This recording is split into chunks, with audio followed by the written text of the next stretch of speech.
Help! Help! Help! Help what? I mean, you can't yell like that in there, man. Yes, she can. She's protesting. I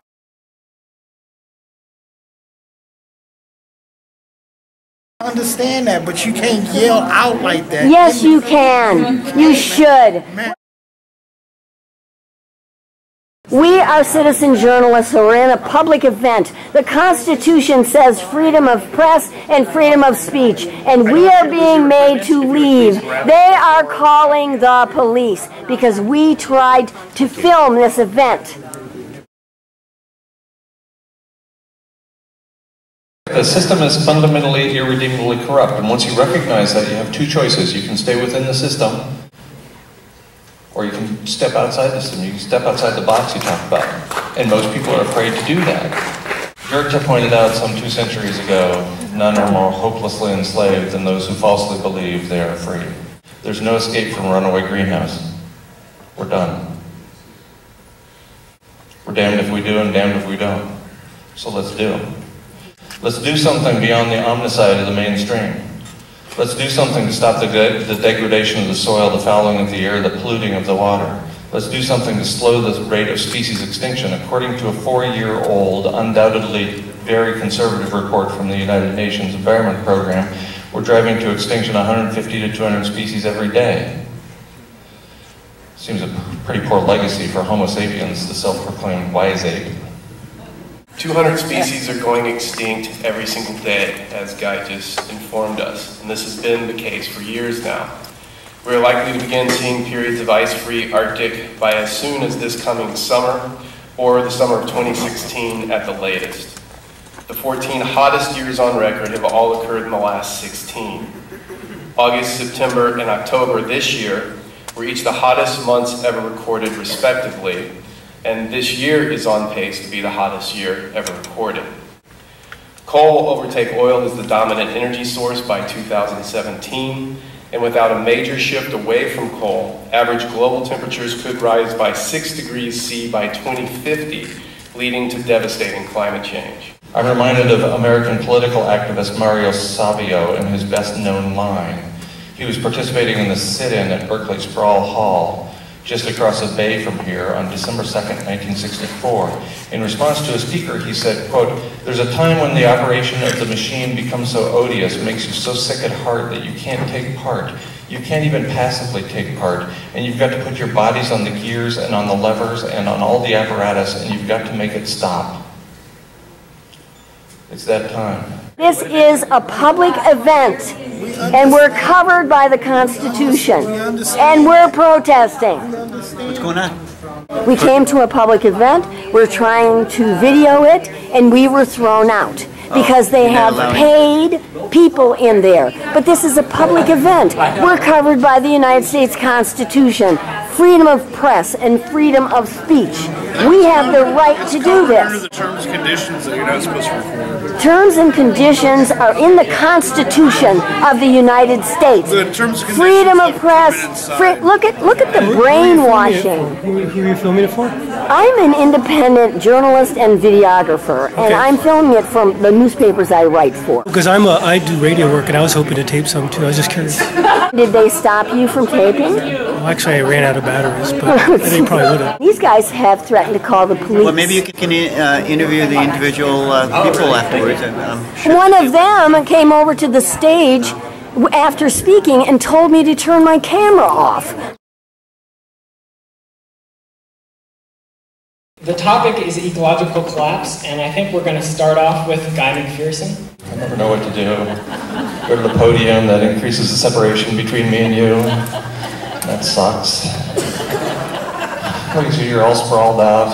We're talking about Earth at risk, it's all fucked up, and you have to be so far away from each other because that's what our culture tells us to do. Earth is at risk. It's such an honor to be here. It's such an honor to document our demise.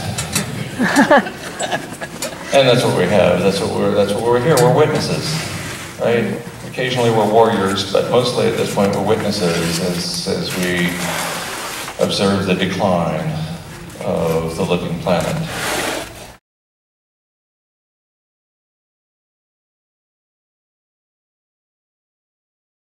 you step outside the box you talk about. And most people are afraid to do that.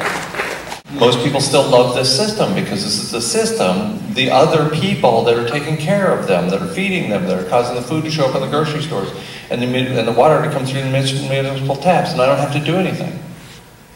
So why should I change that? Yeah, I think it's a little screwed up at the margins. That's what most people say. You know what the last thing left was in Pandora's box?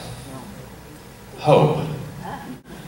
We need to get outside the box. We need to move beyond that and leave hope in the goddamn box, by the way, because that's where it belongs, and take action to turn over the system, because the system isn't working. But most people think it's working.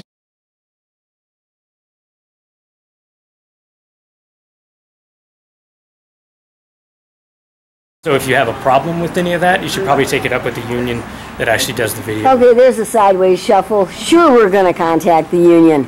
Of course, in the fullness of our time, we're going to contact the union. Sure. This is not bloody likely, and you know that. Are we allowed to do interviews in there, in that room? Not at this point. At the point you've been harassing people, we're knocking on. We have not. They have broken the First Amendment to the Constitution. What's the name of the union? She's describing me as breaking the First Amendment to the Constitution. It's freedom of press. It really, it really is. Understand that. And this is it's a public event, but it's a private venue on private property. What's the name of the union? Honestly, I don't know.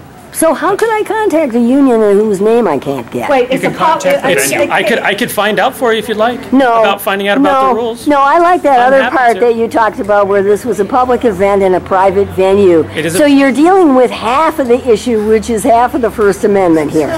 This is freedom of press and speech that is being violated. How do you answer that? I'm not sure. I'm not sure I understand. You say it's a public event, but you say it's in a private venue. So because it's a public event, we have rights of freedom of speech and press. Unfortunately, that interferes with the union. Yeah. So. This is really an establishment event. Absolutely. The Palace of the Fine Arts is greatly known for that. Okay, so we're in an establishment organization and a venue. Venue, but it is a public event. This man just said it was a public event, which puts it squarely under the authority of the United States Constitution. Any public event I go into, I have freedom of speech and press, which is violated here. That only continues until you continue to interrupt other people. I would really like this gentleman who I was directing the question to. What I'm going to do to answer it... Don't accuse me of interrupting while you're interrupting. So I'm happy to answer it in that I am not a lawyer. I know what I've been told by the union and by the reps, by the people who are hosting us here, and that's as far as I can tell you. I don't know any more than that. I am not a lawyer. So then you have to be a lawyer to understand the First Amendment of the Constitution? Absolutely, You do not. I would absolutely say you do, because I can tell you I've read it and I do not understand it as well as a lawyer. Well, then read it again. It's pretty clear. Thomas Jefferson and the people involved wrote it to be clear to us. I would love that to be the case now. And it really is. It is clear. It clearly says we have full rights of freedom of speech and the press if we go into a public event. You do not have to consult a lawyer. Not a lawyer. I can't answer that question. I do not know. Okay. You don't need a lawyer to understand full free right of freedom of speech and freedom of press in a public event, which this is. It's a public event on private property, I'll tell you that much, and I do not know where the legality. Oh, there's that magic dividing line. I will allow that I was that King Solomon, the way that it is. King Solomon, in order to give the baby to one set of parents or the other, cut the baby in half. That's what you're doing. Thank you very much. Anything you don't understand is crazy to you? He's going to talk to the police now. Yes, this is the Palace of the Fine Arts Security. We have 2 disruptive individuals who have been cornering and harassing people that we've been asking them to leave. If you could please send a police officer. You are the only people we've been talking to, and you're harassing us. Justin? And they can't handle this situation. Just like we haven't been harassing anybody else. How arrogant can you be? You are the harasser. We're the victims. You lying liar. I would say you're cutting you off so we can speak clearly to the police. Oh, really? I don't think you're too smart. You guys are so busted. A story about how you undercut unions and... No, I know the union rules. I'm a union activist. I know exactly what's going on. This is not unionism, this is capitalism. Stop walking near us. I'm going to follow until make sure you're off the premises so that I can update the police as to whether or not you left. They're going to ask that question. Your arrogance is amazing. It's sexist. You need to get over it. She spent $1,000 getting here. And I want my money back for tomorrow. Will you please call your organizer and I want my $30 back. I would have to have your name and point of contact in order to be able to... Get the main guy out here so I can get my money back. You're like the CIA.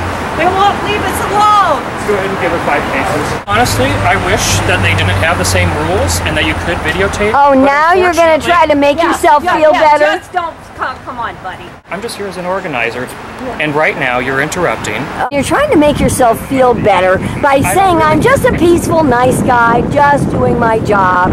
And you're nothing but the front lines.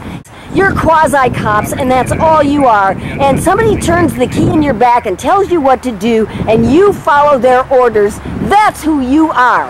I'm one of the organizers for the... You have no importance at all. You're a drone to these people.